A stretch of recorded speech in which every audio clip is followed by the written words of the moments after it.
Olá, meus amores! Estamos aqui para mais uma live de esquenta dos surtos maternos, dessa vez com a Flávia Penido, que vai falar sobre como maternar sem culpa. A Flávia é minha professora em parentalidade, apego e trauma. Eu tô fazendo uma formação com ela, eu já fiz várias lives com ela, já fiz episódio da Tenda Materna com ela e hoje a gente vai ter o prazer de recebê-la. É psicoterapeuta, trabalha com saúde mental, especialista em trauma e saúde mental. E hoje vai ser dia de falar com ela sobre esse tema tão casca dura, difícil de enfrentar na maternidade. Vamos dizer, hein? Quem aqui tá pela primeira vez, sejam bem-vindos. Obrigada pela presença. Deixa eu só ver se ela já tá aqui online.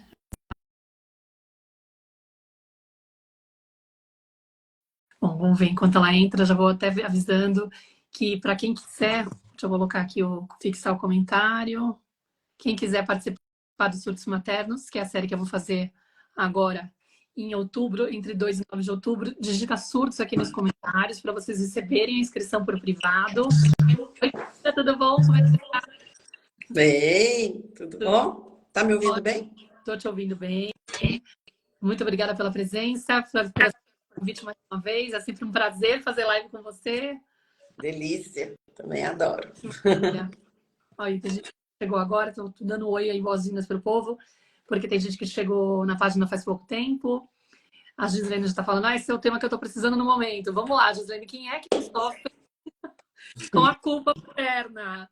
Mas só antes da gente entrar no tema, eu vou dar uma apresentação curtinha, falar para quem não me conhece ainda, eu sou a Maíra Soares, sou de São Paulo, moro na Espanha já há 12 anos, tenho uma filha de 8 anos chamada Nara, sou educadora parental, sou mentora de mães, tenho experiência como mentora com mais de 60 mulheres que passaram pela minha mentoria em 23 grupos de 28 países. Estou agora para abrir um novo grupo que vai acontecer em outubro, a última turma do ano.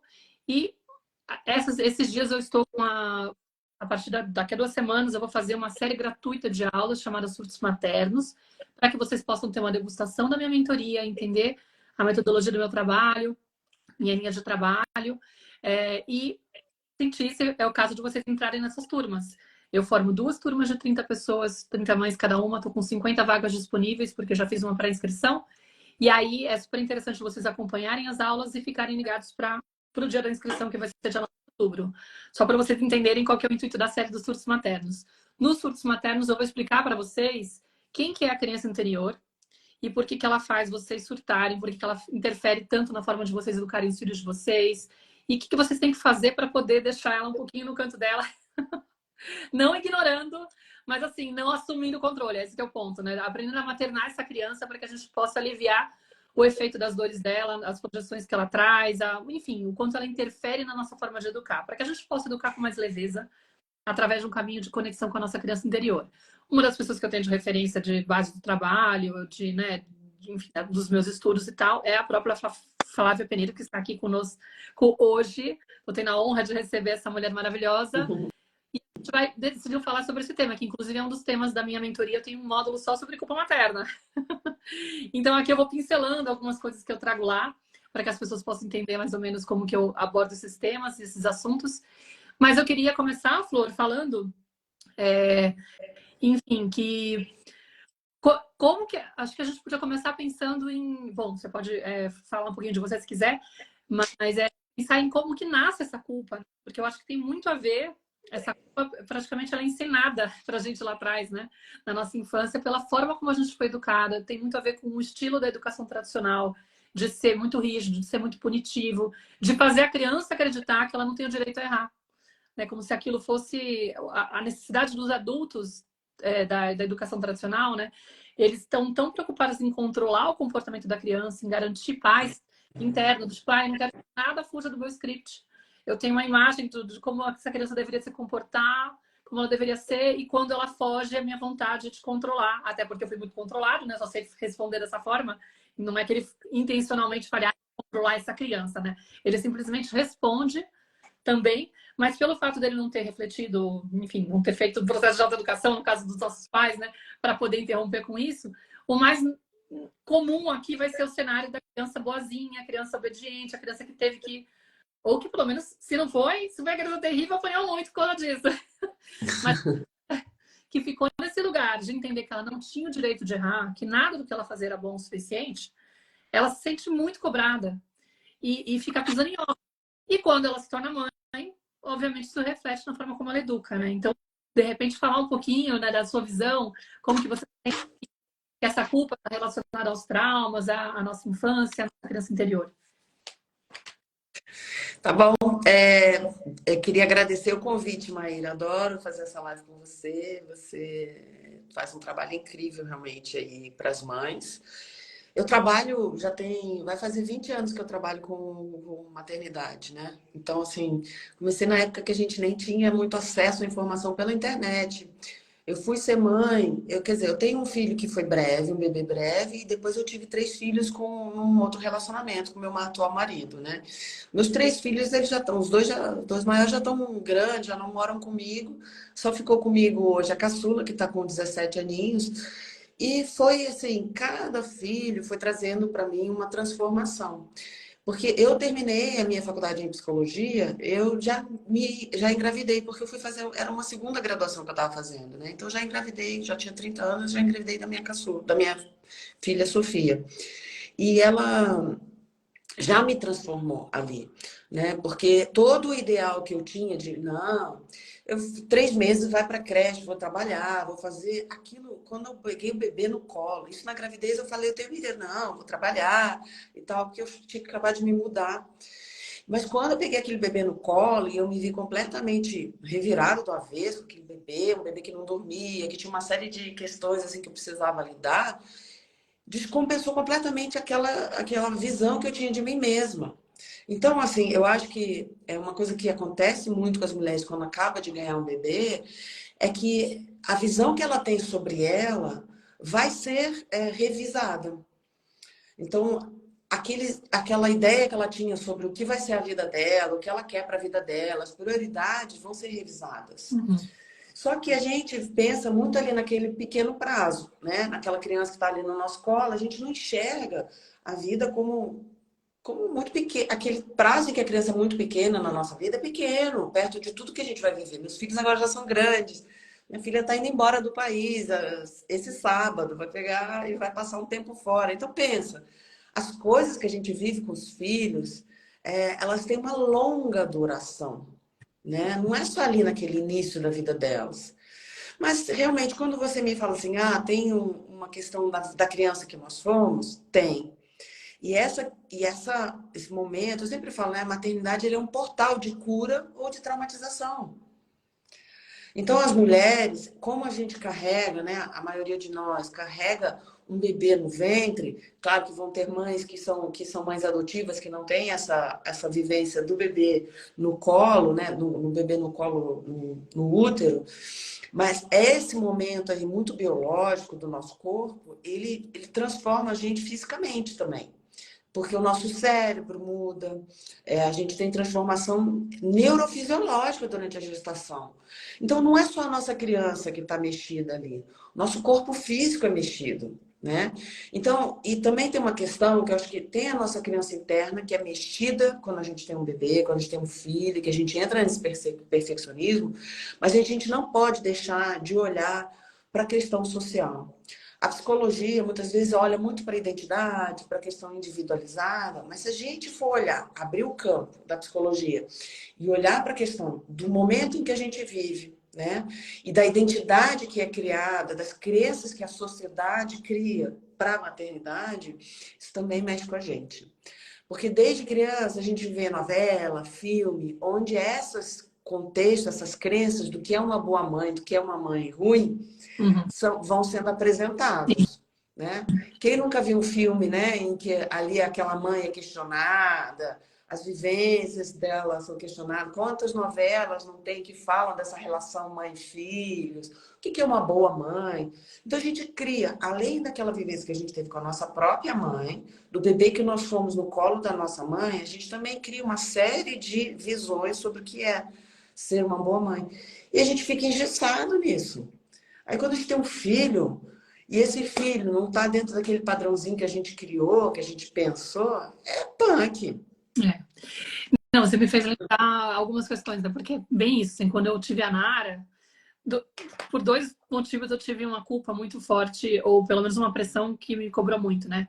Primeiro porque ela nasceu com uma malformação na mandíbula, Ai. e aí ela não tem uma parte do lado direito da mandíbula dela, tanto da musculatura quanto do osso. E quando eu percebi isso, foi meio que logo de cara, porque ela tinha apêndices auriculares, então a gente teve que investigar se ela era surda, se ela tinha alguma questão mais séria. E a gente descartou, descobriu que não. E foi a primeira coisa que chamou atenção, né? Quando ela nasceu, obviamente que eu vi, porque era uma pelinha que ficava para fora. Falei, meu, deve ter alguma coisa, até porque minha irmã também tem problema de surdez, meu sobrinho também. Aí eu falei, deve ter alguma coisa da genética aí, sei lá. E no fim não era nada. Só que em uma semana eu já saquei que ela tinha uma assimetria assim no rosto. E a primeira coisa que eu fiz quando eu percebi que ela tinha esse problema, eu falei, nossa, eu tenho certeza que eu fiz alguma coisa errada na gravidez. Culpa, assim, tipo, meu, o que que eu fiz? Eu ter tido uma discussão com alguém no momento em que estava se formando a mandíbula. Aí eu fui atrás do Google para saber em que época que nasce a mandíbula. Aí eu fui atrás dos meus e-mails, das minhas mensagens, para me, sabe, descobrir que estava errado. Certeza que fui eu. Não é nada assim. Isso é muito comum, Maíra, É. muito comum. Eu tenho mães e pessoas amigas e familiares que uma perda gestacional, a primeira coisa que ela faz é se culpar, achando que foi ela que fez. Teve uma pessoa que ela trabalhou, ela era uma pessoa muito ativa, assim, ela trabalhou na reforma da casa dela toda. Ela pegava peso, passava produtos, né, para fazer a reforma da casa. Então, pensa, na hora que o bebê dela veio a óbito com 38 semanas, ela achou que tinha sido porque ela fez essas coisas na gravidez. Então, isso aí mesmo que acontece. A pessoa começa a sentir que a culpa é toda dela. Já começa aí, né?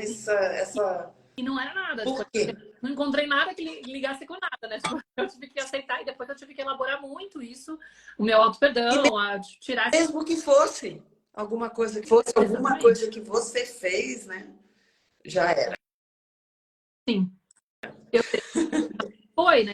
Enfim, eu até sou muito da ideia de que eu acredito que ela me escolheu, eu acredito que ela veio com isso porque ela quis. Enfim, eu tenho umas questões espirituais aí de fé minha que me apoiam nisso, que fizeram superar essa questão. E hoje eu lido muito mais tranquilamente, inclusive todas as preocupações que eu tive, quer dizer, ela já passou por 5 cirurgias, foram vários processos traumáticos e difíceis de lidar, vai ter que passar por outros provavelmente na vida. É uma questão. Mas eu consegui trabalhar muito esse sentimento de culpa, graças a Deus. Mas o outro ponto, que eu acho que é o mais comum, talvez, aqui do pessoal, porque, claro, essa coisa é mais atípica, inclusive, né? Foi a questão de ter descoberto a parentalidade consciente logo na gravidez, nunca ter pensado a respeito, refletido, eu tenho que fazer diferente. Não ser o básico. Obviamente, você fala, vou pegar para os meus filhos, quando eu tiver filhos, não vou ser igual a que meu pai fez, minha mãe fez. Mas, de repente, vem um combo, assim, de uma coisa assim, cara, não dá para você se renovar, você vai ter que ser outra pessoa para preservar sua filha. E o meu perfeccionismo, é aquilo que você falou, né? É o convite para a cura, né? Tipo, o meu perfeccionismo aflorou, que na época eu não entendi que era por causa disso, e eu fiquei desesperada de ser uma mãe irresponsável, imperfeita, inadequada. Não, eu ia ter que gabaritar essa prova. Tudo sobre essa parada, quase assim, eu não sabia que eu tava querendo ser a mãe perfeita, né? Eu tava idealizando a maternidade, mas eu tava no fundo querendo ser perfeita. Eu preciso seguir toda a cartilha, tudo que é ideal, porque minha filha não tem assim, eu não tenho o direito de oferecer para ela menos do que o melhor de tudo, o melhor dos mundos. E nisso, eu demorei para entender, eu tava um monte de feridas, por exemplo, medo do abandono, né? Ferido do abandono. Ai, não, eu tenho que ficar o máximo de tempo possível com a minha filha, porque eles falam que é o melhor dos mundos, a criança está com a presença da mãe. Então, E se abandonou nisso, nossa, né? exatamente. Aí você vai se abandonando para garantir que a criança tenha a sua presença, que fica física, mais física do que, né, genuína e tal. Mas eu ficava naquele lugar, de que, quem sou eu para não estar oferecendo para minha filha aquela presença que tanto me doeu quando, aliás, projetando, né? Tanto, enfim, tanto me doeu quando eu ficava 12 horas por dia na escola e ficava esperando no corredor da escola com a mochilinha, enquanto as crianças brincavam, eu ficava desesperada que minha mãe chegasse. Não, minha filha não vai passar por isso. E aí eu me arrastando, me arrastando, me arrastando. Fiquei, tipo, 2 anos sem trabalhar, que foi lindo por um lado, foi maravilhoso, mas eu depois o quanto eu também estava lá num lugar um pouco de esforço, de me forçar, de não sentir que eu tinha direito de cuidar de mim, de olhar para as minhas necessidades, que tudo era ela, porque senão, coitada. Né? É muito doido isso. É uma situação que a mulher ela não chega nem a perceber. Eu acho que a prática do autoabandono é algo muito ensinado na nossa infância, sobretudo para as mulheres. Eu vejo homens assim também. Assim, aqui na minha clínica, como eu atendo mais mulheres, a gente acaba tendo um viés achando que é só mulher. Mas homens também praticam autoabandono, sabe? Alguns homens também se abandonam nesse lugar aí, de ser o pai perfeito, ou de ser o marido perfeito, de ter que, né, ir pro conseguir ser o provedor.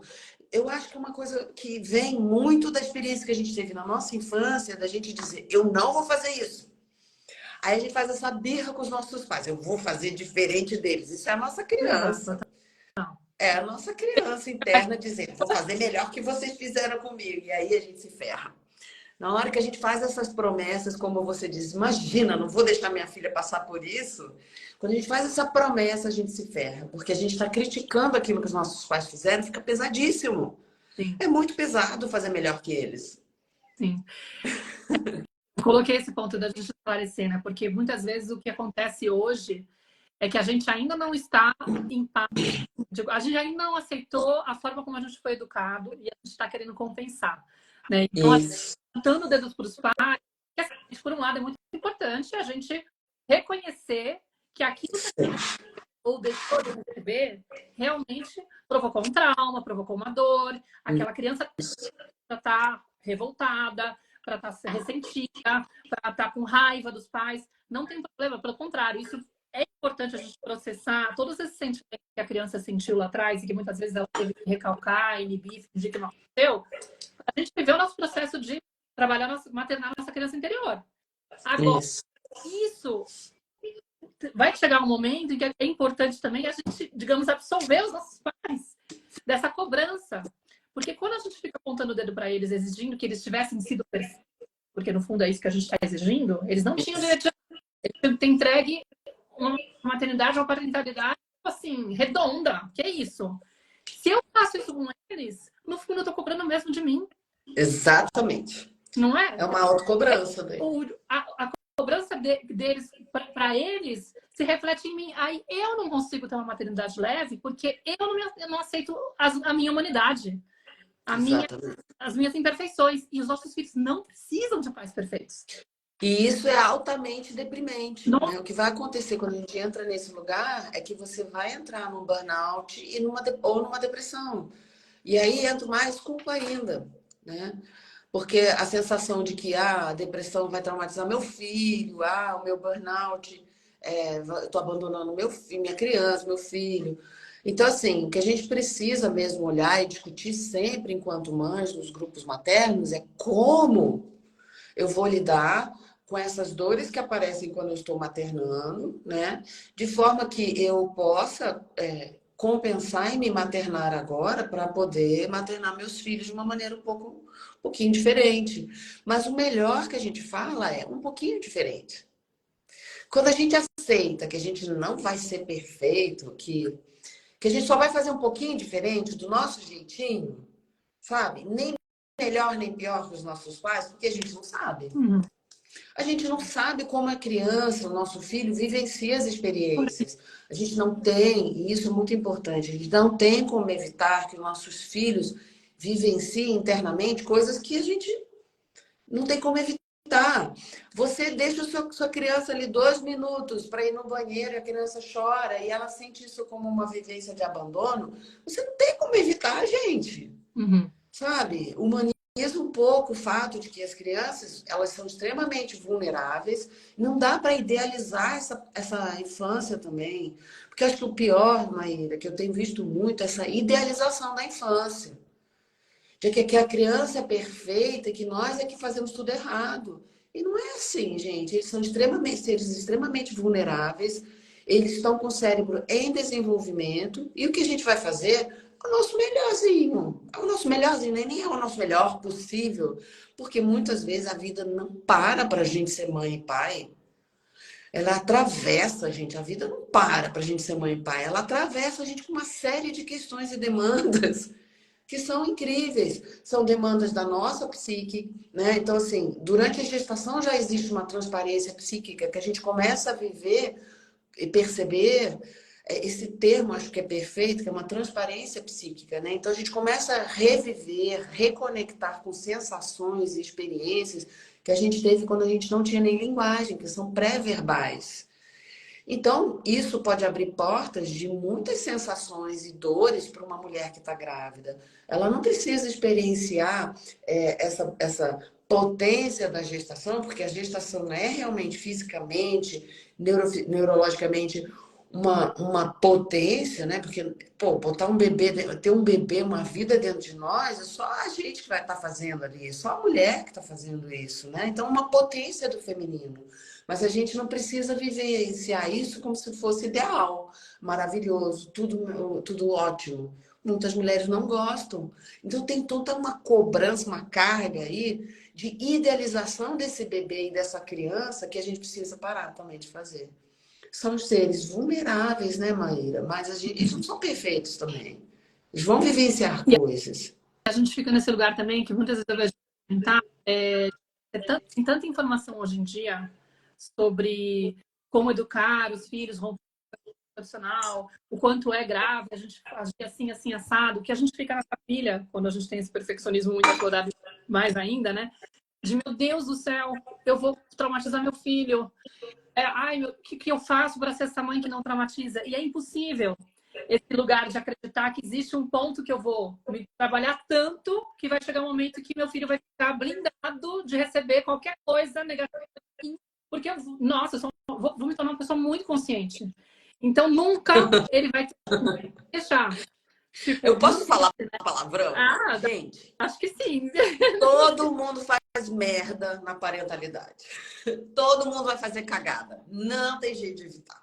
Não tem jeito. Você erra dando de mais ou dando de menos, mas todo mundo faz A merda. gente vai ter mais terapia sim ou sim, não adianta. O que não Não importa, tem. né? E olha, a gente admitir que vai fazer isso, que vai errar e poder depois falar, cara, filho, fiz merda ali, que merda, que droga aquilo que eu fazia com você, me desculpe. É muito bom para eles depois terem, olha, realmente. Eu sempre conto isso. Eu errei com todos os filhos que eu tive, desde do bebê breve até a caçula, entendeu? Não tem jeito a gente não errar. E o que eu penso, assim, muitas vezes, é que você poder falar assim, cara, aquela mãe lá naquela época tinha aquela camada, aquela experiência, aquele conhecimento, aquele problema que ela estava vivendo. E tá tudo bem, ela foi forte o suficiente para fazer o que era possível ali naquela época. Agora, gente, é muito fácil olhar para trás, eu tenho 53 anos, olhar para trás e falar, nossa, aquela menina ali com 30 aninhos, aquela mulher lá não sabia nada, fez cagada. É muito fácil julgar. A gente não tem a experiência. Uhum. A gente não tem as camadas já dissolvidas, né? De percepção. É muito véu que põe na nossa, que a gente põe até conseguir aprofundar, né, Maíra? Claro. Então a gente. Na minha mentoria entra muita mãe de crianças mais velhas. Aliás, essa dor é de todas, né? Não importa a idade do filho. Todas. Pelo amor de Deus, eu não devia ter feito aquilo. Como é que eu faço para reparar? Tem como resolver, tem como reconectar. Eu me sinto muito Tem. mal. Essa culpa de ter sido, de novo, de ter sido imperfeita lá atrás, é muito dolorosa porque muitas, inclusive, já vêm as consequências, né? Da criança estar com dificuldade com tal coisa, autoestima baixa, enfim, várias repercussões. E eu sempre falo, não importa a idade. Inclusive, na mentoria, eu tenho tido avós agora, muito legal. Vem avós, vem até avós recomendadas pelas filhas que já fizeram a mentoria. E muitas estão preocupadas em tentar ter uma conversa reparatória. É possível me reaproximar? Porque eu tenho até, tipo, não sei, às vezes uma inibição, uma vergonha ou uma falta de capacidade. E também, como que eu faço para me perdoar? Se eu olho para trás, eu falo, puxa, se eu tivesse esse conhecimento naquela época, jamais teria feito isso e aquilo com meu filho, com a minha filha. E não só pela dor de estar se sentindo distante dos filhos hoje, mas por ver que o filho traz feridas, traz traumas, está tendo que enfrentar dificuldades na vida por consequência da forma E como ele Maíra, mesmo que a gente faça tudo já desde o começo, tentando fazer o melhor, que foi o meu caso, o caso de muitas pessoas que eu conheço que já têm filhos grandes, mesmo assim, a gente não está livre de encontrar, dos filhos encontrarem problema na vida deles, de terem claro, depressão, de terem baixa autoestima, mesmo a gente fazendo o nosso exato. melhor, tendo uma parentalidade o mais consciente possível. Então, a gente não é fazer uma parentalidade mais consciente, com uma educação mais positiva, não é garantia de que lá na frente os filhos não vão dissociar, não vão se distanciar, não vão se passar por traumatizações, sabe? A gente não tem como evitar. Eu acho que isso é muito importante frisar, porque as mães que não fizeram isso antes vão achar, é só por isso que meu Exato. filho está com depressão, é só por isso que meu filho está dando trabalho É, na escola. E não é. eu acho que tem um ponto que a gente pode forçar, né? Que é assim, é esse, a gente não tem superpoderes nesse sentido, né? De fazer com que os nossos filhos fiquem aí isentos de receber traumas na vida. E que o nosso papel não é esse, tá? Óbvio que a gente vai Não. evitar, né, dar danos e ser mais consciente, a gente vai conseguir entregar com muito mais resiliência na vida. Mas não é o papel do pai e da mãe evitar que o filho se traumatize na vida, e sim acompanhar, garantir esse acompanhamento cada vez que a gente perceber que ele está com algum problema, que ele está com alguma questão, que ele tá passando que ele passou por algum evento traumático, que ele está com uma questão com você. Então, isso, inclusive, que é um processo curativo, né? Quando a gente oferece esse acompanhamento, essa testemunha de eu vejo a sua dor, eu percebo o quanto isso está sendo difícil para você, eu minimizo isso, eu não te distraio disso, eu te acompanho nisso, eu permito que você expresse a sua frustração, que você faça respeito, ou até ele estar em silêncio até você estar pronto para falar, mas que eu me importo com você. E ter essa conexão com a criança, ganhar essa intimidade, essa confiança para que ela possa também se sentir à vontade de trazer as questões dela, isso é uma coisa que a gente pode trabalhar para conseguir. Eu acho que é uma dificuldade muito grande de quem veio da educação tradicional. Porque na educação tradicional, como a gente tem essa dinâmica punitiva, de não aceitar o erro, a gente fomenta que a criança se afaste da gente, que ela fique ressentida, que ela pare de confiar na gente, que ela comece a mentir, que ela esconda as coisas, que ela não se... Quem que vai se abrir com alguém que fica criticando o tempo todo, que de repente vai fazer um castigo, que de repente vai te humilhar, fazer piada, minimizar o sentimento? Eu vejo lá no TikTok, por exemplo, que eu tenho muito mais seguidor que é mais jovem, o quanto eles se identificam com os seus vídeos, eles ficam falando, eu não falo com minha mãe nada, porque vai usar contra mim. Não falo porque eu vou apanhar. Não falo porque ela vai me dar bronca. Não falo porque eu vou ser castigado. Enfim, a criança se afasta. E aí, o que eu não consigo com isso? Que ela seja acompanhada quando ela passa mal. Meu papel não é evitar que ela faça mal com qualquer coisa, mas é garantir que eu possa estar lá disponível e que ele possa contar comigo. Isso Eu daí acho isso é muita incrível. força, né? E o que eu posso dizer também é que, assim, eu fui fazendo o meu melhor. Na época, a gente não tinha tanta informação. Na época que meus filhos eram pequenos, eu fui atrás dos livros que tinham aqui, do conhecimento que eu tinha lá fora. Assim, a sorte que eu já lia francês e inglês, então eu buscava livros lá fora sempre que eu podia. E eu fui tomando consciência. Esse conhecimento não tinha chegado aqui ainda no Brasil. Mas muita coisa eu fiz errado. Eu cheguei a bater num dos meus filhos, porque ele tinha um comportamento que me tirava do sério. Era um gatilho emocional meu, que na época eu não sabia lidar. E eu dei palmada, achando que era o jeito que eu podia, assim. Foi descontrole. Na verdade, não foi, assim, uma palmada para educar. Foi uma palmada de descontrole meu, total. Surto meu mesmo, né? Como você gosta de dizer, de surto materno. Foi isso. Era o meu desequilíbrio. E, cara, eu tenho uma relação ótima com ele. Ele é mais reservado em alguns aspectos, porque é um menino também. Ele não vai se abrir tanto com a mãe, mulher, muitas vezes, né? Assim, talvez por causa dessa sociedade, ou por causa do padrão dele, ou porque realmente eu fiz isso com ele e ele se sentiu muitas vezes ferido. Mas a gente tem hoje, eu pude resgatar muitas dessas coisas, porque ele tinha uma energia muito alta para o meu padrão energético, né? Então, às vezes, eu queria sossegar, baixar a energia da casa e tudo, e ele ainda estava com energia para gastar.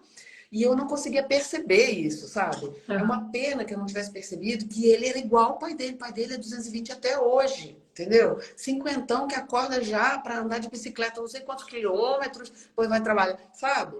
Então, assim, eu não consegui perceber e eu fui para um lugar punitivo. Não significa que ele não esteja melhor, que ele não esteja bem, que ele não tenha reparado esses lugares aí na adolescência, que eu não tenha dado recursos suficientes para ele, mesmo tendo feito esses erros, para ele procurar ajuda quando ele não estava bem, entendeu? Então, acho que é muito importante a gente lembrar que nada é dado assim, que é lacrado, errei no começo. A gente está fazendo o nosso melhor. Quanto mais a gente puder garantir, né, essa conexão, esse lugar de reparação com os filhos, melhor. Mas, sabe, Sim, você me fez tá lembrar tudo certo. que eu trabalho também na mentoria, que é a gente ter, por conta do padrão que a gente traz da infância, e também consequência da forma como a gente foi educado, ter essa mania de ficar ressaltando as falhas e não olhando para as conquistas, para as coisas que a gente... Exatamente. É quase que assim, você começa o dia bem, você tá lá disposta, animada, de bom humor, falando, hoje eu vou conseguir ter calma com a minha criança e tal. Aí o dia vai se desenrolando, você repete que aconteceu X e X coisa, quando você vê, no final do dia você tá surtando com a criança, e aí você vai na cama e fica lá, se lamentando, passando mal, né? Por causa daquele 1 minuto que você surtou com aquela criança. E você não olha para a comida maravilhosa que você fez, vamos supor, ou aquele momento que vocês brincaram juntas, ou aquele momento que você foi buscar na escola, percebeu que ela estava chateada e conseguiu estabelecer uma comunicação super conectada com ela, prestou atenção, conseguiu... Sei lá, você Exato. ignora tudo que você fez de lindo e você vira o lixo da pessoa, a escória da humanidade, porque você gritou com ela, você perdeu a paciência quando ela falou, não sabe... E outra, muitas vezes, o que a gente percebe, né, que eu falo, gente, a gente não precisa ser perfeito, tudo bem falhar. Não que a gente vai se deixar, né, ficar surtando recorrentemente sem fazer nada, não é isso que eu tô falando. Mas assim, quando a gente falha e a gente entra num lugar de se permitir essa humanidade, de aceitar a humanidade que a gente tem, sem ficar, né, chicotinho, né, esse chicotinho que eu tô falando, vou lá me martirizar porque me maltratar, então, porque surtei com a criança no final do dia, depois de um dia que foi ok, que foi um dia normal, um dia maravilhoso. Exato. Mas naquele momento eu falei, eu tenho a possibilidade de reparar, gente. Né? A reparação é tão importante, né? É importante, e tanto para nós quanto para eles. Isso. E aquilo que você falou agora há pouco, que eu ia falar aquela hora, e no final me desviei, essa reparação que a gente faz, filha, mamãe não tinha o direito de ter gritado com você. Mamãe não tinha o direito de ter falado no tom de voz. Você tá certo. Né? A minha filha, por exemplo, ela tá acostumada a me chamar atenção. Mamãe, você não pode falar assim comigo. Ela tá acostumada com a gente. E ela fala isso, eu ensinei ela. Por quê? Porque isso é o mais importante. É assim, quando eu aceito que eu sou um adulto ferido, fruto da educação tradicional, que tem meus traumas, que tem uma criança interior ferida, como todo mundo na vida, mas eu tenho consciência disso e eu aceito isso, porque eu integro também essa parte em mim, eu integro as minhas feridas em mim, eu aceito que eu tenho feridas, eu tenho direito de ter feridas, eu sou um ser humano. Né? Eu estou no planeta Terra, eu não estou em outro lugar do mundo, eu não estou num lugar elevado onde todo mundo está lá iluminado, já evoluído o suficiente para não fazer nada de errado. Nem sei como seria, entendeu? Não, eu estou no planeta Terra. Quando eu aceito isso, o que eu faço? Eu me observo, me pego em alerta, me pego em pulo quando eu tenho um estado de inconsciência e de repente surto com a minha criança. Aí o que eu faço na sequência? Respiro fundo, falo, opa, você pisou na bola, opa, a tua criança inteira deu um grito aí, foi acionado um gatilho dela, ela ficou desesperada, ela quis entrar em cena, ela quis controlar a tua criança. Olha só, você não conseguiu perceber que você estava sendo agressiva com a tua filha a tempo de se conter. Aconteceu, já aconteceu. O que você pode fazer a respeito? Você tem 2 caminhos. Ficar se maltratando, se xingando. Pega o chicotinho. Deixa eu te dar o chicotinho. Eu vendo R$10 o chicotinho. R$10. Quer o chicotinho, gente? Opa! Vou pegar um aqui. É R$10. Posso me escolher e falar, puxa, que difícil. Nossa, você entrou naquele lugar, né, meu amor? Às vezes eu converso com a minha criança, eu falo, ai, meu Deus, desde que você entrou em cena, né? Você ficou nervosa quando você viu que ela estava te respondendo. Você não gosta, ou você sentiu que ela estava te criticando. Uma coisa que me assou, né? Quando eu sinto que ela me julga, que ela me critica, sei lá. Eu odeio ser criticada, porque eu tenho já o meu discurso interno muito... E aí, tipo, você acabou falando mal com ela, senta lá no sofá, fala com ela. Filha, desculpa, mamãe não tinha o direito de te tratar assim. Eu tava nervosa, não dei conta, mas assim, saiba que não foi você, foi a mamãe que perdeu a cabeça, foi a mamãe que tava esperando uma coisa e recebeu outra. Eu acho que é importante, mais do que isso, eu falar, isso aqui que você fez passa dos meus limites. Toca nos meus limites. Porque a criança precisa conhecer limites nossos também. Que os pais também têm alguns lugares que são limites. Por quê? Porque o mundo lá fora também vai impor limites, né? As pessoas todas têm seus gatilhos. Então, a criança já começa a conhecer a realidade, que o Sim, mundo não é perfeito. aí, né? Porque às vezes é um comportamento que realmente é inadequado e às vezes é só uma projeção de uma coisa minha. Do tipo assim, É. eu entendi aquilo como uma crítica. Não, não era. Era um comentário, Uhum. por, né? Aí eu Uhum. vou. Quando minha mãe fazia isso, eu ficava muito nervosa. Desculpa que eu sei desse jeito. Mas eu até conto pra ela uma história minha, pra o que tá por trás. E aí ela falou, não foi você que fez algo de errado, é a mamãe que tipo, não conseguiu nessa hora separar uma coisa da outra. E É. quando esse fato não é inadequada, é importante colocar para fora. Isso. Né? Tipo, não é legal quando você né? Mas o ponto é que vira também uma referência para eles. Eu acho que é libertador para todo mundo. Porque quando a gente fica nessa postura de não reparar o erro, fica na coisa também da educação tradicional, posso admitir que eu falhei, porque ela vai ficar insegura, ela tem que ter referência de um adulto que está sempre certo, para ela ter um modelo. Né? Eu acho que é o oposto. Para mim, o que a gente deveria ser um exemplo de, inclusive, o que eu faço com os erros que eu percebo que eu piso na bola. Isso, Porque não é? é referência de fazer o mesmo, e é lindo, porque quando a gente faz assim, dessa forma muito natural, de realmente entregar, pedir dizer que sente muito, que se arrepende de coração. Eles vão repetindo isso sem a gente ter que ficar naquele lugar de agora pede desculpa. Aí eles vêm falar de culpa, mamãe, né? Eu me lembro que quando eu Exato. chegava assim, filha, isso aqui que você faz, cara, me enlouquece, porque é bem na hora que a gente tem que sair. Os seus irmãos têm horário para chegar. Então, para mim, tá difícil lidar. Eu me lembro de falar isso com a minha filha caçula, e chegou um momento que ela olha assim, de culpa, mamãe, eu não consigo. Ou seja, ela também admitia, Uhum. ela também percebia que não conseguia ainda mudar aquilo, sabe? Assim como a gente. É muito legal, né? Falhando o É som, muito legal. agora não sei. Tô com medo de mexer. Tá O que falhando que o som houve? no mundo? Não sei, tem pessoas que tá falhando o som. Hum. Duas pessoas falaram, da minha. É, tá cortando um pouquinho às vezes, mas bem pouquinho. Vou esperar que a gravação esteja boa. Não, Ah, de estar 45 minutos, 40 minutos aqui falando errado. Não, que não. Deve ser só para algumas pessoas. Então, é que eu não vou mexer. Eu tenho medo de mexer. Ah, tá falhando muito? Tá. depois perde, né? Ixi. Então, deixa eu ver se eu consigo.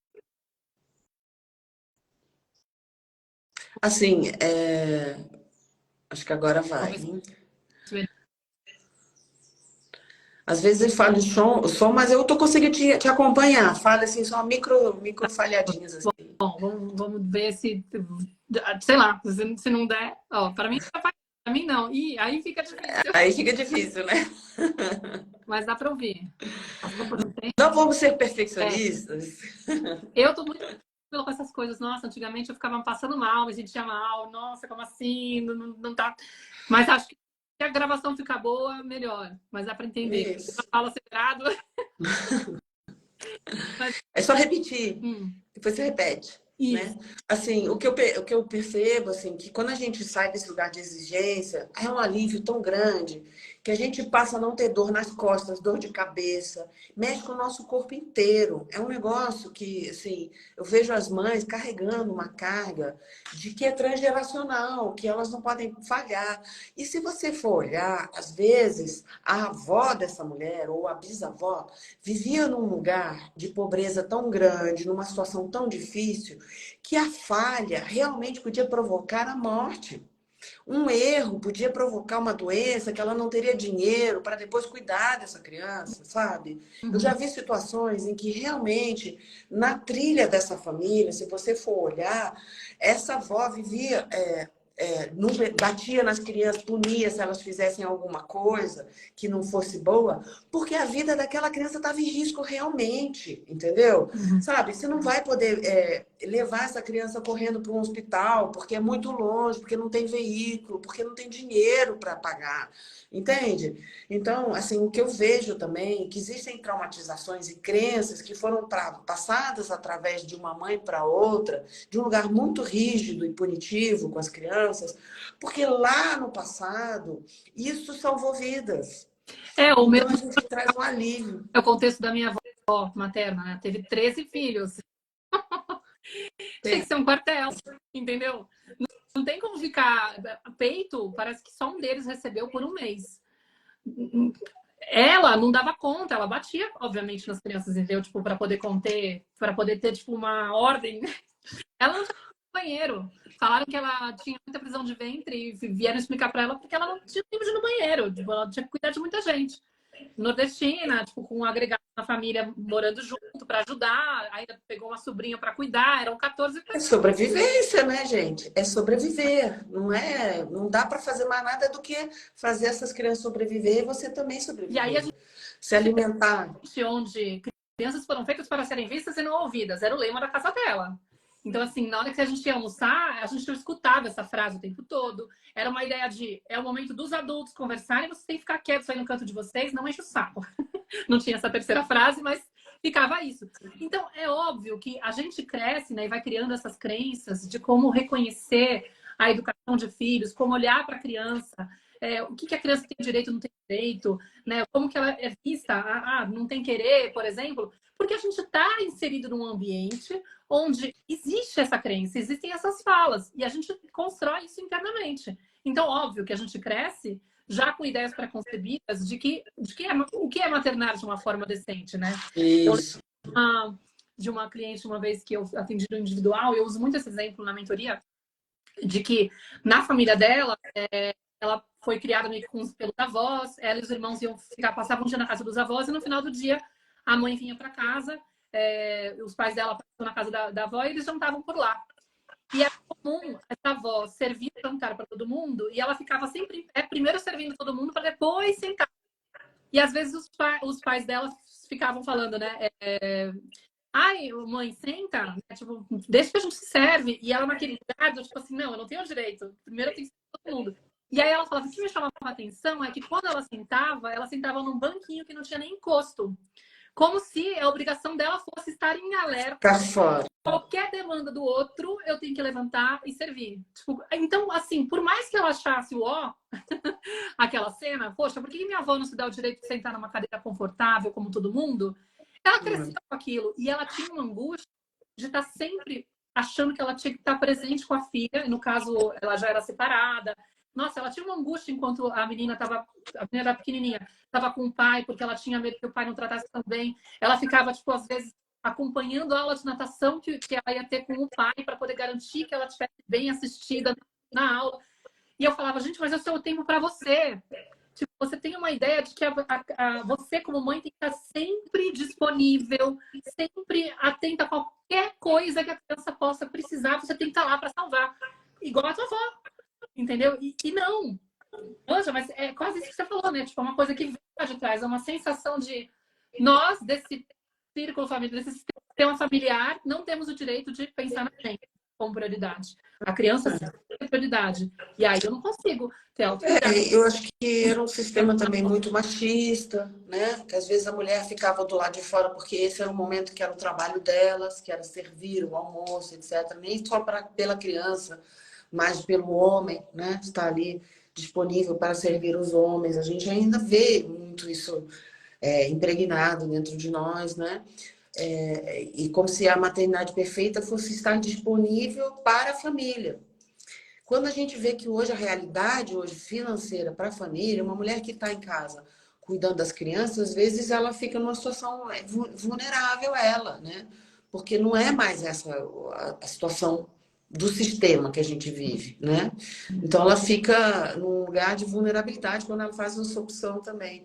A gente, quando tem filhos pequenos, a gente quer estar disponível para eles, só que a gente se abandona, né? Esse lugar aí que você está trazendo, assim, de sentir que precisa estar em alerta, tem muito a ver com um estado de traumatização anterior. Provavelmente ela viu algumas coisas acontecerem na vida dela, essa avó, né? E esse estado de alerta tem muito a ver com as traumatizações que a gente viveu, e a gente fica nesse lugar de sobrevivência, e para as crianças isso é muito ruim. A gente precisa curar esse lugar de estado de alerta, né? A gente está vendo isso no TAP, você está fazendo o curso comigo, como que a gente ressoa com o ambiente. Então, se a gente está nesse estado o tempo inteiro, tendo que né, sobreviver a esses filhos, sobreviver mais um dia, porque eu já vivi isso, gente. Eu me lembro que eu tinha que sobreviver mais um dia. 3 filhos para criar, morando longe, pega carro, leva não sei o que, para isso, não sei o que lá, ainda tinha que dar conta do trabalho. Gente, era um estado de sobrevivência, eu estava em alerta, até que eu falei, chega, isso aqui não está certo para ninguém. Porque o que acontece é que você fica super exigente consigo mesma, e aí você exige também das crianças um comportamento, né? E você intoxica todo o sistema familiar porque você fica nesse lugar.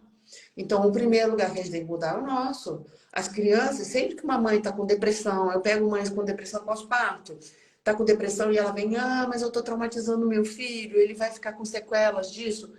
Cara, seu filho vai ficar bem se você começar a se cuidar. Olha primeiro para você. É o seu estado interno que você precisa olhar agora. Se você tem outras pessoas cuidando, te ajudando e cuidando do seu filho, melhor. Agora você cuida de você. Vamos procurar a terapia adequada, vamos fazer o que você precisa fazer para ficar bem, para integrar isso. Às vezes vai precisar de uma medicação, se for né, uma depressão química mesmo. Se a gente vê que é um quadro clássico que precisa de uma medicação. E vamos ficar bem, porque assim o seu sistema familiar também vai ressoar nesse lugar que você está melhor, né? E sem culpa. Cara, é daqui para frente. A gente faz E o que a como é gente pode. difícil esse lugar de acreditar que eu posso, eu tenho o direito de olhar para mim antes de Isso, deixar a criança vida. Como isso. que A gente. esse vai É, ser maior para a criança? A criança vai sofrer a ausência da mãe, a separação da mãe, ou essa mãe nesse estado. Nossa. a gente tem que lembrar, sabe, Maíra, quando a gente está com esse sentimento de que eu não posso me ausentar, que eu não posso me cuidar e etc., a gente tem que lembrar que quanto melhor a gente vai ficando, as crianças também vão se permitir se autocuidar quando precisar. Nossos filhos vão falar: não, isso aqui não tá bom, eu preciso me cuidar. Eu preciso olhar para mim, porque essa doença de autoabandono, ela é muito comum e a gente repassa ela, Uhum. né? Quando a gente se autoabandona, a gente precisa olhar quem foi que se autoabandonou, que eu estou repetindo por lealdade aqui. Ou se eu estou compensando, porque mamãe precisou trabalhar muito, estava sempre na cozinha, sempre cuidando de tudo da casa, porque a casa precisava ser perfeita, estava sempre. Eu já peguei isso, né? O que eu me lembro da minha mãe, ela sempre de costas para mim, na pia, na cozinha, fazendo as coisas indisponível. Cara, sua mãe viveu isso porque ela precisou. Agora, né, que você está aí vivendo a sua maternidade, você não precisa compensar isso. Você não precisa nem repetir, nem compensar. É fazer um pouquinho diferente. Aí a gente vai integrando. O que que eu quero agora? Agora eu quero estar disponível. Vou sentar aqui no chão dessa cozinha, foda-se o almoço. Vou sentar aqui e brincar com as crianças, a roupa que espere, sabe? Ou o meu trabalho que não é tão importante, o meu chefe vai ter que entender que hoje a criança está doente, sabe? Fazer. Qual é a prioridade hoje? É um dia depois do outro. Não existe resposta certa e automática para ninguém. Se eu te der, né, qual é a receita do bolo, eu estou dando errada, porque o bolo é caseiro. É dentro do seu sistema familiar que vai funcionar. Eu vejo também um traço que pode acontecer, um efeito da forma como a gente foi educado também. Às vezes, a dificuldade com o autocuidado pode ser reflexo de eu ter tido que cuidar desses pais, né? Porque teve uma inversão de papéis. Porque tem aquela coisa que a gente já sabe, né? Um ambiente muito rígido faz com que muitas vezes a criança perceba que ela não tem espaço para se expressar autenticamente, porque aquilo incomoda os pais.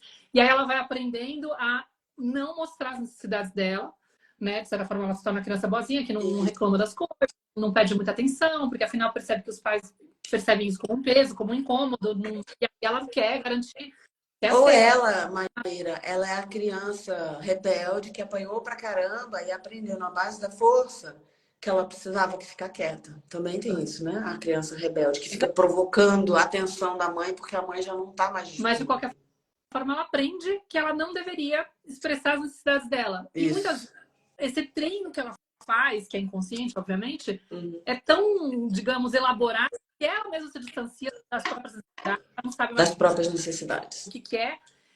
Inclusive, quando é mãe, tem aquele tempo livre, não sabe o que fazer com o tempo livre porque não sabe o que dá prazer.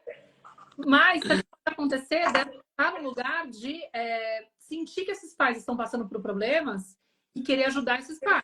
E aí, mais uma questão. Tipo assim, eu tô lá, mais preocupada com o bem-estar deles, com as necessidades deles, do que com a minha. Então, eu não sei o que é melhorar para mim, né? Eu tô lá sempre para tentar resolver, salvar o outro. E aí eu tô acostumada com esse papel, eu vou lá e faço isso na maternidade, então eu sou aquela que dou o tempo todo, tá lá o tempo todo servindo, sendo disponível, a que mais tem conhecimento das coisas, a que é ponta firme. Pergunta para ela se ela sabe. Eu lembro quando minha mãe adoeceu, teve o câncer dela, que levou ela ao falecimento, né? Há 15 anos atrás, mais ou menos, ela ficou doente. Eu tava com 28 anos. E aí eu comentei com meu pai terapia. Eu falei, terapia. E meu pai falou, você? Terapia? Como assim? Por quê? Você tá sempre bem, você tá sempre lá para ajudar a gente, você tá sempre tipo, ajudando as pessoas, tendo as respostas para tudo. Tipo, ele ficou... Você é ótima! Na época eu nem estudava essas coisas com profundidade, mas hoje eu percebi assim, falei, nossa, que diálogo que eu tive com ele lá, agora eu entendo o susto que ele tomou, porque eu realmente era aquela pessoa que estava sempre dando, oferecendo, salvando, cuidando. Eu não precisava.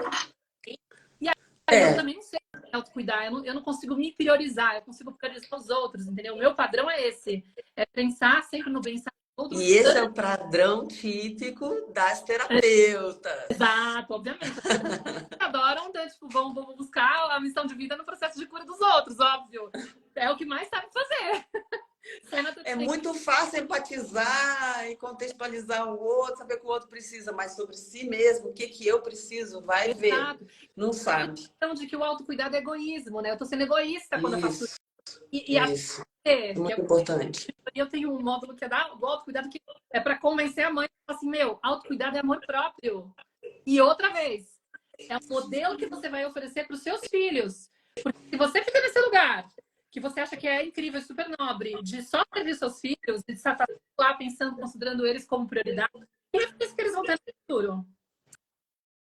O que que eles vão entender que eles precisam fazer, se for uma menina e se for um menino, né? Sobretudo, de identidades, questões identitárias aí E, também. inclusive, isso explica muito por que a mulher se sente muito mais culpada na educação dos filhos do que o homem, porque a diferença que né? Ela é colocada para brincar de boneca, para cuidar da criança, para cuidar da casa. Eu lembro E o que que ela vê dentro de casa também, né? Exatamente. Qual que é a referência que ela está tendo? Isso. E, assim, eu acho que é crucial a gente olhar para essa questão de não saber suas próprias necessidades, porque a mãe, às vezes, ela já está inserida num contexto de idealização da maternidade, que ela acha que não olhar para as necessidades é lindo. Não fazer xixi enquanto está amamentando. Ai, não posso interromper a amamentação, fico segurando aquele xixi. Gente, é uma necessidade fisiológica e a pessoa não está percebendo. E isso é muito sinal. Pessoas que não têm percepção das suas necessidades fisiológicas, de repente, nossa, eu estou precisando fazer xixi, você está praticando autoabandono. Porque às vezes a pessoa, a mãe, nem sabe que ela está nesse autoabandono, sabe, Maíra? Ela acha que ela está fazendo o que ela precisa fazer, o que é certo. Então, assim, tô com fome, primeiro eu vou terminar de dar mamar. Não, gente, não é assim. São necessidades fisiológicas, são suas necessidades. Por que que você tem que priorizar? Talvez um bebê muito pequenininho, que acabou de nascer, tem um mês, né? Eu entendo que você ainda está se adaptando, o bebê está se adaptando ao mundo e você quer responder rapidamente às necessidades deles. Mas as mães continuam nesse caminho. Às vezes a criança está com 2 anos e ela continua praticando um lugar assim de nenhuma necessidade minha existe. Ah, eu sou tão apaixonada pelo bebê e morre de raiva do marido. Por quê? Ou do pai da criança, às vezes já não está mais nem casado, mas está com raiva do pai. Por quê? Porque não pode sentir raiva da criança que está impedindo ela. Na verdade, ela não está olhando para aquilo que ela está fazendo com ela mesma, a escolha que ela está fazendo, né? De priorizar a criança em todos os lugares. Quando, na verdade, uma boa matriarca, aquela mulher que sabe o que é família, o que é ela, o que os filhos, né, o que o sistema dela está precisando, uma boa matriarca, ela não é autoritária, mas ela sabe quando ela precisa se cuidar. Ela sabe quando ela, primeiro, eu vou comer. E assim, uma coisa que eu achei maravilhosa quando eu passei um mês viajando pela África, e no Senegal a gente ficou em algumas tribos mesmo, lugares que eles eram bem ainda. O cara tem o chefe da tribo e ele tem várias mulheres. E aí, uma hora eu fui ajudar as mulheres a cozinhar. Várias vezes eu ia para lá, para a cozinha delas. E, gente, elas comiam enquanto elas estavam fazendo comida. Os homens eram servidos primeiro. O caramba, elas estavam tudo comendo lá na cozinha antes. Então, assim, na aparência, se eu tivesse ficado do lado de fora, só lá fora, gente, eu ia achar que absurdo. Elas não sentam na mesa com o cara. Eles comem primeiro, elas vão comer os restos. O caramba, elas estavam lá cozinhando. Olha, Aí pegavam um sirizinho que a criança pegou, já cozinhava ali, já comia junto com a criança. Gente, então assim, é uma fantasia também que se cria que essa mulher, ela estava sempre só priorizando a família. A criança, ela acha, ela aprende, ela vê o que ela vê, não é a realidade sempre.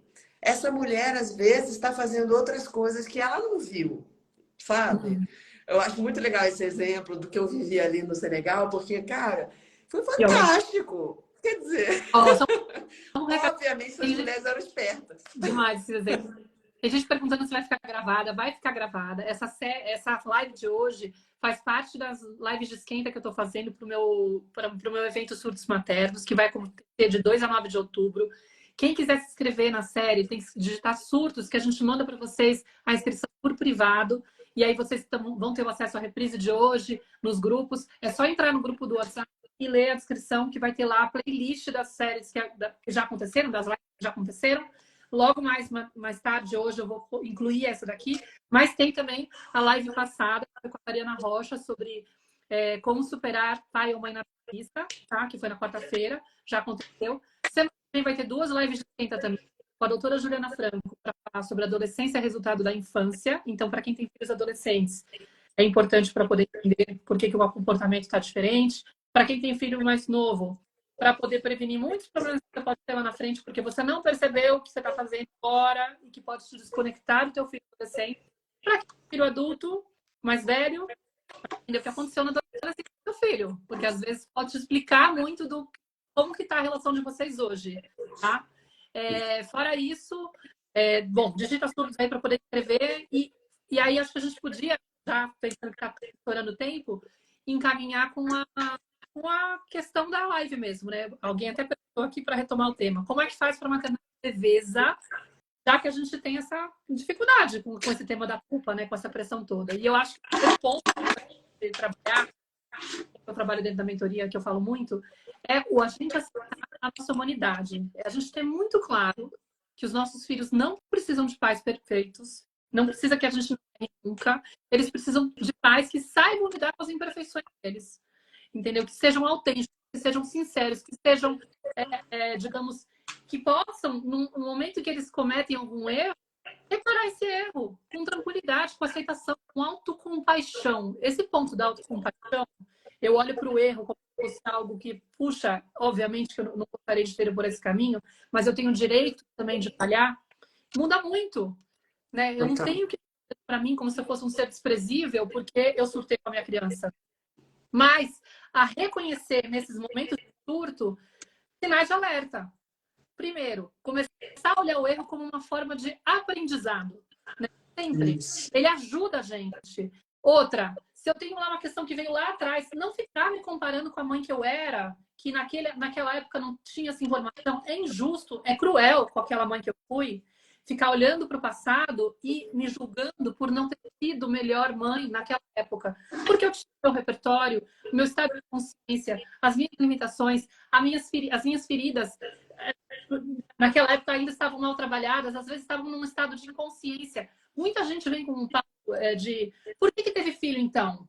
Se foi para jeito. É absurdo. Eu vejo muito comentário assim na internet, né? Tipo, em alguns posts quando eu denuncio Gente, que horror, né? abusivas da mãe educar o filho e tal. E tem gente que julga muito. E eu falo, gente, às vezes a pessoa está num estado de inconsciência em relação às dores dela e as feridas dela. E é a chegada dos filhos que faz ela acordar. Porque a vida vai trazendo convites constantes, né? Para poder falar, olha, você tem uma dor, vamos trabalhar? E a gente ignora, a gente ignora. E a maternidade, ela vem com uma oportunidade incrível de despertar, né? Aquilo que você falou. Ou é um portal de cura, ou é um portal de trauma, né? De traumatização. Tipo, depende de Isso. como você encara.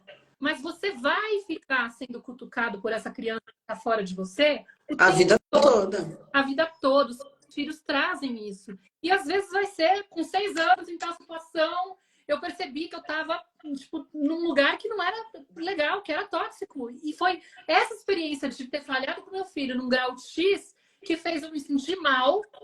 Aí eu posso usar essa culpa como combustível, ao invés de me paralisar, eu falo, puxa, Isso. e fala assim, olha, realmente, deixa eu pôr um limite aqui no meu movimento. Eu tenho que parar. Que ótimo que você sentiu culpa. Isso. Porque ela te dá essa chamada na chincha. Tipo, meu, vem. A culpa é uma coisa boa, né, Maíra? Na verdade, as pessoas querem arrancar a culpa e não tem mais culpa, ou chega de culpa. A culpa, assim, já vi vários, desde que eu comecei a trabalhar com maternidade, assim, já vi vários, até post da revista Criar, chega de culpa, culpa não, não sei o quê. Gente, a culpa é um mecanismo maravilhoso dentro da sociedade. A gente se sente culpa quando a gente fez alguma coisa que não está de acordo com os nossos valores, com os nossos princípios. É o corpo dizendo Então, não. é um ponto de evolução. É tipo olhar para aquilo e falar, cara, isso não foi legal. E a gente às vezes sente culpa de coisas que a gente fez no passado, e o que a gente pode fazer é reparar com aquela pessoa. E essa reparação, ela não é para você.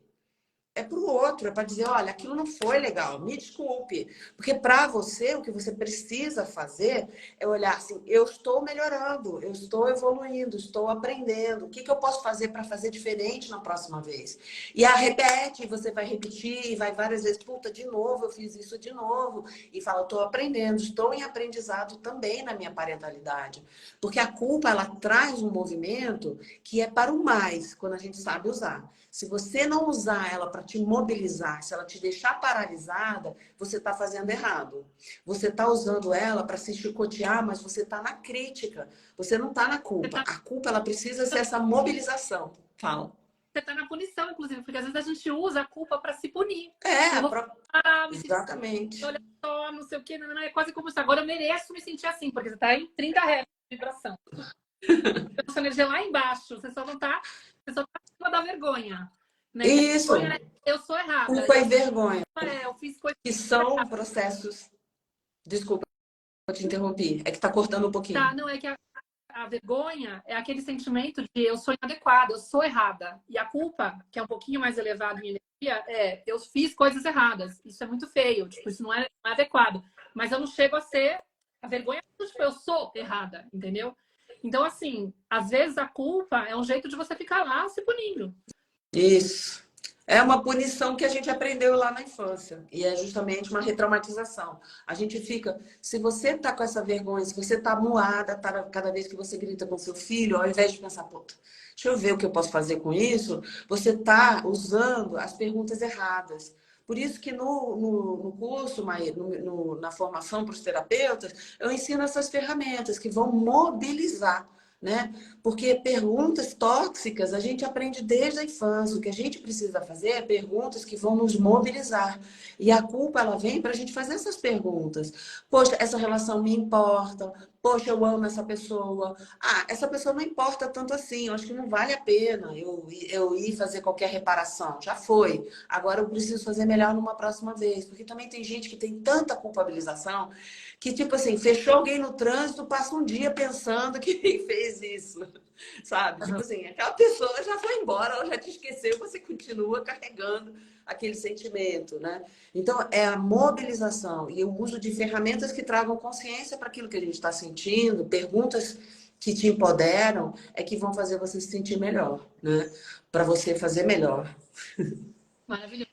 Eu acho que, para mim, o que mais pega, que eu percebo que tem efeito em mim, que melhorou muito, porque antes eu tinha muito essa pressão, essa culpa, esse medo de estar falhando, é aceitar a minha humanidade. Esse ponto alivia muito, porque quando acontece, eu já falo, tá, beleza, hoje você não deu conta, nesse momento você não deu conta, você pode reparar e tá tudo bem, você tem o direito de ser assim.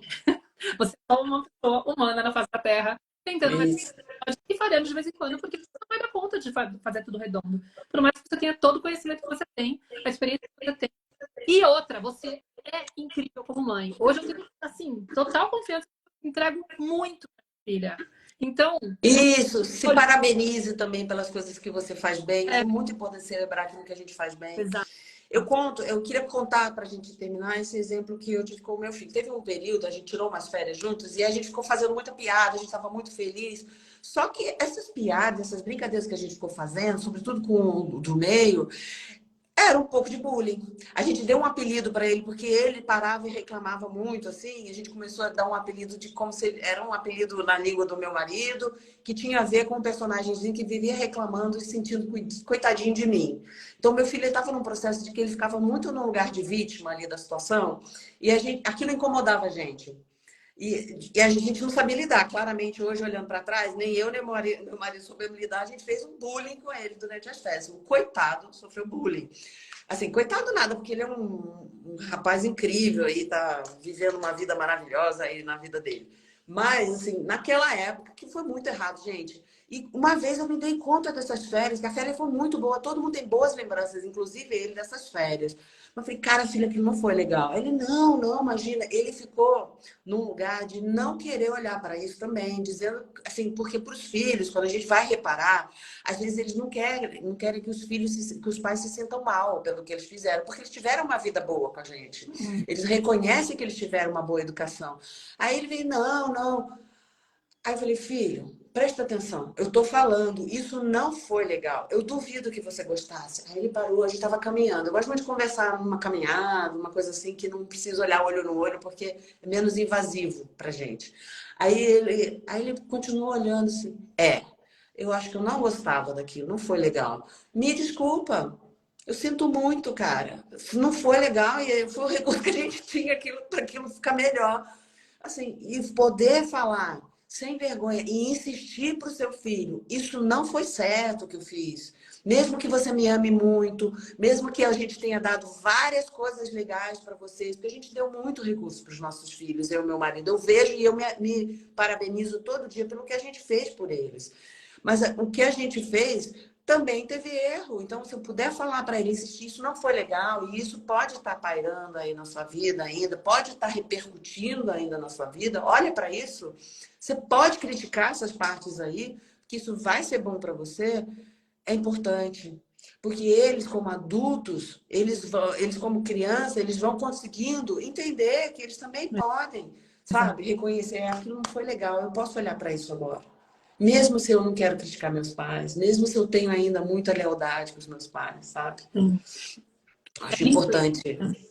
É lindo isso porque, assim, eu vejo que também na mentoria, como agora tem mães de adultos, né? Isso, que Adultos, legal. muitas vêm com essa preocupação de como que eu faço para reparar, e é lindo elas contando depois como que funcionam essas conversas e tal, porque é isso, assim, às vezes elas ficam meio ressabiadas, mas será que vale a pena ir atrás e tentar um contato e tentar me desculpar? E eu falo, você como filha, como você se sentiria hoje, adulta, se sua mãe viesse fazer um meia-culpa nesse sentido, filha, aquilo que eu fiz com você, hoje eu reparo que não foi legal. Eu sinto muito. Se eu tivesse a informação que eu tenho hoje, eu teria tentado fazer de outra forma, ou qualquer que seja a conversa. E aí, assim, eu não estou nem comentando que espero que aconteça, porque é muito difícil que aconteça, tá? Geralmente, os nossos pais, quando eles agiram na imaturidade, eles vão se manter na imaturidade. É muito difícil querer que mudem. Não vou entrar no tema porque não dá tempo. Mas assim, não é essa a ideia. Porém, se você tivesse essa possibilidade, se isso fosse acontecer, você ia criar uma ruim que a sua mãe procurou, ou você ia falar, uau, não imaginava, e é curativo, gente. É maravilhoso, é uma coisa de uma conexão, assim, um vínculo que pode ser criado, de ser restabelecido. E é isso, assim, é de repente liberar essa dor desse sistema familiar, né? Tipo, aliviar isso, essa coisa pelo menos. Ah, teve um reconhecimento. Vai cair um pouco, algo mais que uma cena de uma mãe se com a filha já mais velha. Muito lindo esse vídeo curtinho que vai ter. Mas assim, só queria agradecer, Flor. Eu também, querida, obrigada. Acho que a gente contribuiu com bastante coisa a respeito desse tema. Tá sempre maravilhoso conversar com você. Adoro. Alguém, sim, a Flávia é minha professora e numa formação que eu faço em trauma, parentalidade, apego. Então, sim, ela faz formação para terapeuta. Quem quiser procurar o perfil dela é Flá Penido, tá? Busquem ela também, sigam essa mulher. Tem episódio da Tenda Materna que já tá antigo, né? Sobre desmame de Mas consciência. ainda tem gente que fala. Faz tempo que a gente fez, mas enfim, muito gostoso de assistir, de ouvir. Eu tenho um podcast da Tenda Materna. Quem não segue e não me conhece ainda, pode procurar a gente no Spotify. E essa live aqui está fazendo parte de uma live de esquenta, é uma das lives de esquenta da série dos surtos maternos. Que quem quiser participar é só escrever surtos nos comentários, porque vocês recebem o link por privado. E vai acontecer de 2 a 9 de outubro. E eu vou estar falando sobre a criança interior, quem é essa criança que mora dentro de você, por que ela faz você surtar com seus filhos, faz você, de repente, não conseguir impedir de repetir os padrões que você gostaria de evitar da sua educação, daquilo que te machucou. O que a tua infância influencia na tua forma de ser hoje, de educar os filhos hoje, né? E o que a gente pode fazer para amenizar um pouco? A gente não vai conseguir blindar nossos filhos dos traumas da vida, mas a gente vai conseguir diminuir muito alguns danos do que a gente poderia promover se a gente não pensasse a respeito disso. Simplesmente educar-se na intuição ou sem nenhum estudo, sem nada. Hoje em dia a gente percebe que, olha, tem que estudar para ser pai e mãe. Tem que aprender sobre traumas, muita coisa, tem que fazer um processo de autocura, de buscar como amenizar os efeitos dos nossos traumas para conseguir ficar mais leve na forma de maternar, tá? Tem um caminho e eu ensino vocês esse caminho dentro da minha mentoria. E essa série é uma degustação da mentoria. Então, quem quiser sentir qual que é a minha linha de trabalho, independente de ser pai e mãe, e independente da idade dos filhos, se tiver filho, participa dos surtos. Qualquer pessoa interessada em entender a infância, entender a criança interior, está convidado para vir, porque convive com uma criança do lado de fora também, obviamente. Tem crianças na sua vida. E o que eu quero é uma epidemia de pessoas conscientes podendo tratar melhor as crianças do mundo, entendeu? Entendendo como que elas estão se relacionando e vendo essas crianças. E mudando. Bora espalhar isso, né? Bora espalhar essa boa nova aí para as pessoas. Exato. Esse empoderamento paterno, materno. E aí, só para falar, vai ficar gravado, quem perguntou. Lá nos grupos de quem escrever surdo, se entrar no WhatsApp, vai ter o link da playlist, para vocês verem as lives que já foram feitas de esquenta. Fiz uma live sobre narcisismo na quarta-feira, sobre como superar pai ou mãe narcisista com a Tariana Rocha, que foi incrível. Foram 2 horas de live lá, com uma aula enorme. Quero assistir. Então. E depois, na semana que vem, eu vou estar com a doutora Juliana Franco, na quarta-feira, às 9 da manhã, para falar sobre adolescência, resultados da infância. E na sexta-feira, com a doutora Priscila Xavier, pediatra, duas são pediatras, para falar sobre as temidas birras, como acompanhar as temidas birras, né? Eu gosto de colocar aspas porque eu entendo que é uma desregulação emocional e a birra é um jeito pejorativo de se referir, mas popular, as pessoas vão entender. A gente tem que dar um nome para isso, né? Tem que dar um nome que não seja assim, né? A gente tem que achar um nome novo para isso. Um nome que pegue, né? Que não fique tão feio. Mas eu falo desregulação emocional ou explosão emocional. Eu digo que é tela azul, deu tela azul na criança. Total. Mas é isso, gente. Obrigada. Quem puder, Beijo, amor. Obrigada. Live, procura aí. Agradeço, porque assim a gente vai com um trabalhinho de formiguinha, espalhando esse tipo de informação para mais pessoas, tá bom? A Mari fala descontrole emocional.